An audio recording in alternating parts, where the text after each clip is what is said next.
Alright, what's going on, everybody? So this weekend we got UFC 322, which is one of the most stacked events for the UFC this year. So what I'm going to be doing is going through the whole main card and giving my predictions to all the fights. But real quick, before I get into the video, 91% of you guys aren't subscribed. So if you like UFC, pro boxing, or Misfits boxing content, I post 2 to 4 times a week on this channel at least. So make sure you guys subscribe. I appreciate you. Now, I do understand that I look like I'm about to hike up Mount Everest, but I'm going on a walk after this video. That's why. I live in Massachusetts, so close enough. It's probably like 30 degrees outside right now, so just letting you know. I'm not like anemic or something, I don't know. So the first fight on the card is Beneil Dariush versus Benoit Saint Denis. Now, this is a vet matchup right here. Crafty vets, two crafty vets here. I got Benoit Saint Denis. I feel like I slept on him in his last fight. He proved me wrong. This fly is going to get at some point in the video, I promise you. But Benoit Saint Denis has some very good kicks. I know Beneil Dariush has some leg kicks of his own, and that might be a strategy for him.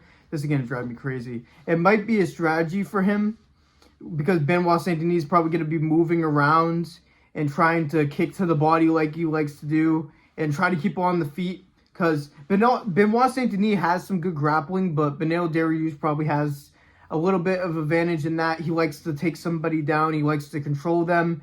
And Benoit Saint Denis has shown his ability to get up at points. And even though he is able to get up in certain circumstances, it's probably not where he's going to want to be in this fight. I see him working a front kick to the body, working body kicks, moving, working his jab, and trying to stand with Beneil Dariush and to get away from his takedowns.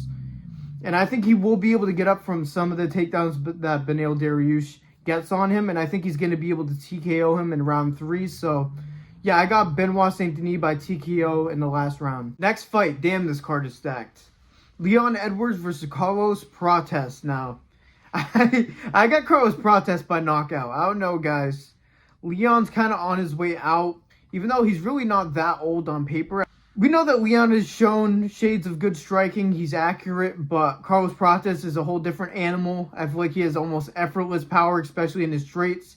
I feel like that's going to be money here from that fight, or in this fight, because we've seen Leon get hurt by Nate Diaz in their fight, and luckily Nate Diaz was just trolling and didn't finish him, but I feel like there is a path of victory if Leon is able to grapple Prates, because we've seen that Ian Gary gave Carlos Prates issues in a bunch of different ways, but besides that, I feel like against these fighting nerds, to really make them struggle is make them not in control of the fight, which Leon could do with the grappling. But for the most part, with his striking, Leon's on his back foot, circling, trying to counterpunch. And that is an absolute nightmare versus somebody like Carlos Prates. And there are times in fights where Leon is like millimeters away from getting hit with a knockout shot. There are points in this fight where he gets rocked all the time. And I think Carlos Prates just has that finishing ability to not just let Leon get rocked and get away with it like a lot of his opponents do. If Leon gets hurt, he's going to get finished by Carlos Prates. Now, is he going to be able to stall fight enough for him to get a decision on the ground? Is he going to be able to work in the clinch and get some strikes off? Sure. But I don't know, man. I feel like I got Carlos Prates here. I feel like a straight left is going to crack him. And Leon's going to be hurt, and he's going to follow up with like an elbow and then a knee, and then Leon's going to get finished in round 2, I believe. Leon just isn't aggressive enough in his style to face somebody like Carlos Prates, in my opinion, and I feel like this is going to be, I don't want to say one-sided, because I see Leon grappling and actually having some success. That's why he was able to beat Kamaru one time or twice. But one time he beat him convincingly, and then one time he knocked him out at the end of the fight when he was losing. So, yeah, I got Carlos Prates by knockout in round 2. Next fight, Sean Brady versus Michael Morales. Now, I'm going to go with Sean Brady here. Even though Sean Brady does make me really fucking nervous with how he strikes sometimes, the way he closes distance. Sometimes he has a nice 2-1 combo. He loves that combo, the straight right, then jab behind it, so he can pressure you up against the cage. But besides that, on the striking exchanges, I'll be very nervous because Michael Morales is very sharp. He knows how to work his jab. He'll kick your legs. And that may take away from the pressure from Sean Brady. But Michael Morales is also more likely to move backwards because he likes working behind his jab and getting technical before letting out power shots later in the fight. And we've seen him being able to get taken down, and he has shown some ability to get up as well, but Sean Brady is an elite wrestler in the division and in the UFC in general. He's like the one guy where people say USA wrestling actually works. I know there's like a whole like, oh, Dagestani wrestling absolutely destroys American wrestling. And in recent years, it hasn't translated to MMA that well. So, but I feel like he's one of the best at it out of the American side of wrestling. But yeah, I just think he's going to be able to control Michael Morales on the ground. He may be able to get up, but I feel like this is going to be a very boring fight. I feel like this is going to be heavy pressure from Sean Brady, getting him up against the cage, stalling against the cage, trying to wear him out.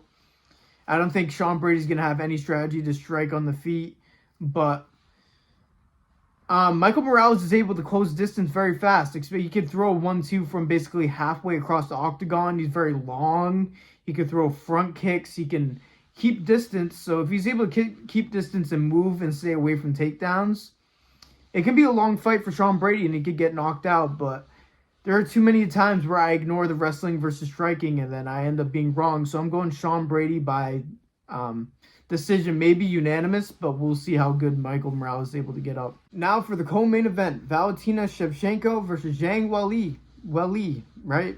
I don't know. But, like, I know who she is, obviously. I just can't be asked for some of these names sometime, man. But I feel like this is going to be the famous 29-28 decision of the women's division, and it's going to go to Zhang Weili. I feel like her and Kayla Harrison are the two women's fighters in the UFC that just have that X factor to them where I don't see a lot of people beating them. I know they've had trouble in the past in some of their fights, but I just feel like they're dominant on the ground, and especially in women's MMA, it's just like too much. There isn't that much comp, to be honest with you. I hate to be that guy, but women's MMA is not the most entertaining thing in the world, but I feel like Weili and Kayla Harrison are exceptions to that. Weili has like subhuman strength for her being a small Asian woman. She was able to pick up Shaq, I think, like something crazy. It was Francis Ngannou who she could pick up. Gosh, obviously they're two different people, guys. Don't come at me. That's not what I meant. It was just a big dude. It had nothing, whatever. Gosh, obviously you guys know what I'm talking about, but yeah, I got Zhang Weili. I think she's going to be able to control Shevchenko on the ground. Shevchenko has had a lot of close fights with people that she shouldn't have. I feel like it's going to be a boring fight. Surprise, but I feel like Weili's going to be able to dominate her, to be honest with you. I don't think she's going to be able to finish Shevchenko because Shevchenko does have some ground game. So I think she's going to be able to survive, but I still think she's going to get dominated on the ground to the point where it's not close. Or I guess that doesn't make it a 29-28, I guess, right? Yeah, I just got Zhang Weili by decision, or Weili Zhang, whatever fucking order it is, I don't know, but yeah. Oh boy, now for the main event. Now before I make my pick, I feel like there's this whole like, if you pick against Islam, you're a hater. I actually think Islam isn't like the other Dagestanis. I feel like he's badass, he's a savage. JDM is just getting slept on, and JDM is absolutely nasty. And if you guys watch the Dustin Poirier fight with Islam, it is a nightmare matchup for Islam. It is. It really is. People do forget about that Dustin Poirier fight and how much damage Dustin was able to put on Islam. And I feel like JDM is better than Dustin Poirier at that point of his career in every single asset. And that fight was life and death in some rounds, and Islam was able to get the finish. Fair play to him, but JDM, if Dustin Poirier is able to get away from the takedowns, and we've seen that JDM with a broken arm was able to get up from Gilbert Burns and finish Gilbert Burns, I'm just saying. And also the weight cut, he doesn't have to do it anymore, but how much is it going to zap his system? I feel like if this fight gets to round 4, round 5, I feel like things get really, really shaky for Islam, and I think he will get TKO'd in that time frame. Spoiler alert. It's obviously not as simple as JDM tiring out Islam, getting away from his takedowns. JDM's boxing and striking is a real problem. The way he's able to use his footwork to create angles, the way he's able to move his head, roll off shots. We don't really see that type of head movement in the UFC that often. He's able to keep a tight guard, so even if you throw a head kick at it, you are still pretty good. It's still a little bit risky, but he does a good job defending himself as well and slipping away from head kicks where maybe the toes hit him, but most of the foot or the shin doesn't really hit his chin mostly ever.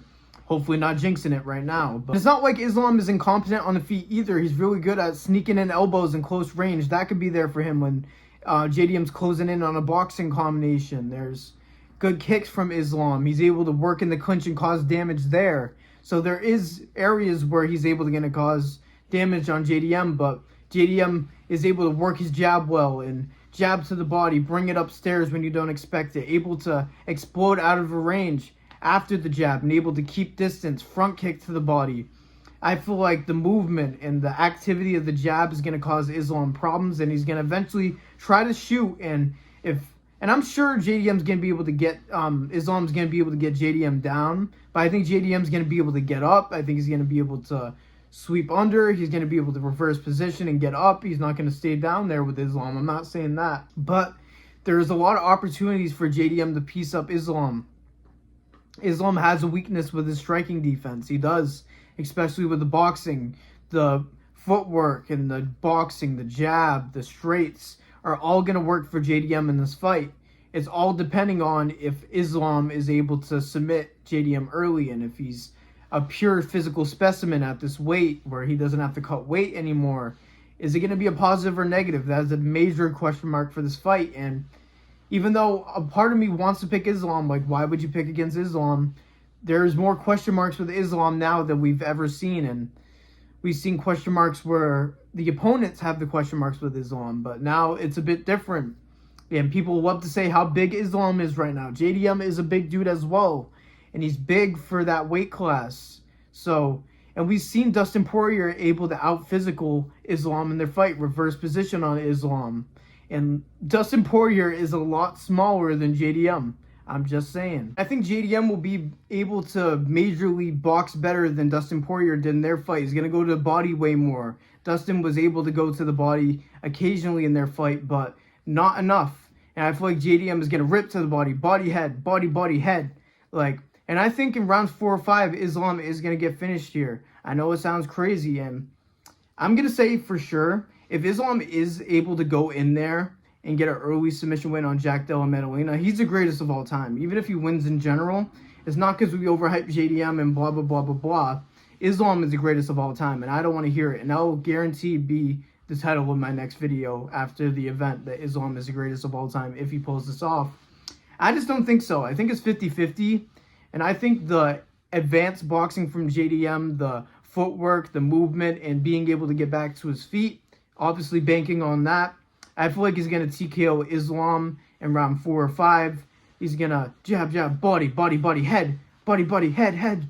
And Islam's going to go down TKO in round 4 or 5. Those are my predictions for UFC 322. Make sure you guys like the video, subscribe, turn on notifications. Feel free to comment and debate with me if you disagree with any of my takes. It's good interaction, and I like talking to you guys. Obviously, I wouldn't be doing this YouTube channel if I didn't like talking about combat sports. So make sure you guys show love that way. Literally every single interaction matters since I'm a small channel trying to grow. I'm having some storage issues, so I'm going to wrap it up quickly. Thank you guys for listening to me yap like usual. God bless every single one of you. And peace out.